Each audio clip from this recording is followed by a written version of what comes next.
إيش الفرق بين ثم وثم في القرآن الكريم؟ ترى المعنى يختلف تماما. ثم حرف عطف، ثم ظرف مكان. ثم بالفتح يعني هناك أو هنالك.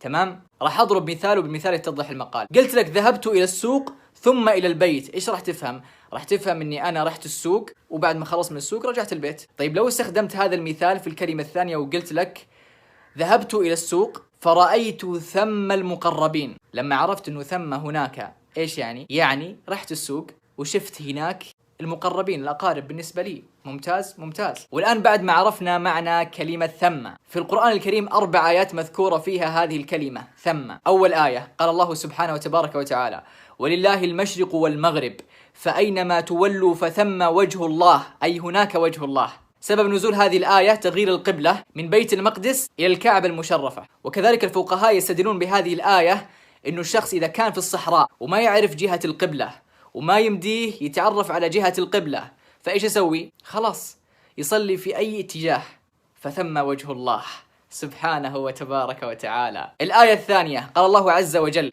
وأزلفنا ثم الآخرين، يعني وقربنا هنالك آل فرعون من البحر. الآية الثالثة قال الله عز وجل عن جبريل عليه السلام: مطاع ثم أمين. قال ابن كثير: مطاع هناك، وين؟ في الملأ الأعلى. الآية الرابعة قال الله سبحانه وتبارك وتعالى: وإذا رأيت ثم رأيت نعيما وملكا كبيرا. وإذا رأيت ثم رأيت، لا يعني رأيت مرتين، لا، وإذا رأيت ثم يعني هناك رأيت نعيما وملكا كبيرا، يعني في الجنة.